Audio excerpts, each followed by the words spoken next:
Assalamualaikum warahmatullahi wabarakatuh. Alhamdulillah, kita sekarang masuk pada materi tentang persiapan untuk memasukkan anak ke pondok pesantren. Ya, persiapan pertama kemarin sudah kita bahas, yakni niat yang benar, yakni jangan meniatkan anak masuk pesantren adalah untuk membuang anak ya, karena kita merasa tidak dapat mendidik mereka dan akhirnya kita serahkan begitu saja kepada pondok. Ya, hendaknya niatnya adalah agar anak memiliki adab yang baik, memiliki ilmu yang mendalam, ya, sakafah Islam yang lebih baik daripada orang tuanya. Nah, untuk persiapan kedua adalah saat masuk pesantren diupayakan usia anak itu cukup, yakni usia yang matang. Ya, kenapa begitu? Saya pernah mendengar beberapa orang bahkan memondokkan anaknya itu saat di usia SD atau TK. Nah, meskipun memang bagus ya, yakni untuk agar anak hafal 30 juz, tapi ini sebetulnya terlalu dini.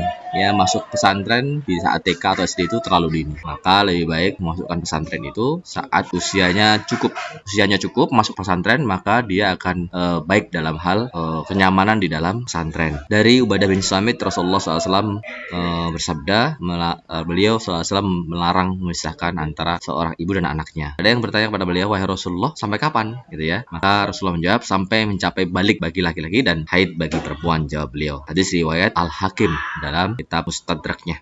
Nah, demikian ya. Maka poin ini poin yang cukup penting ya, yakni cukup usia dalam menyekolahkan anak ke pesantren. Nah, untuk poin yang ketiga adalah lakukan latihan dulu di rumah ya. Jadi maksudnya adalah anak ketika masuk pesantren tentu mereka akan digembleng kemandiriannya. Namun tentu saja hal ini perlu kita proses. Misalnya kalau anak itu agak susah bangun pagi di subuh hari, maka kita sudah mulai proses untuk melatih dia untuk bangun pagi di pagi hari. Misalnya biasanya terbiasa bangun jam 6 dan di pesantren pastinya akan bangun jam 4 begitu ya. Maka kita upayakan untuk melatih mereka bangun jam 4 pagi. Di rumah misalnya jarang untuk mencuci piring, maka kita persiapkan melatih anak kita untuk bisa mencuci piring di rumah. Hingga ketika nanti di pondok mereka bisa mandiri dalam mencuci piring misalnya.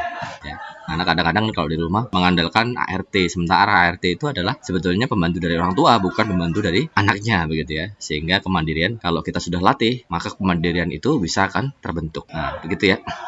Di persiapan yang kedua adalah usia yang cukup, dan persiapan yang ketiga adalah dilatih, diproses dalam hal kemandirian.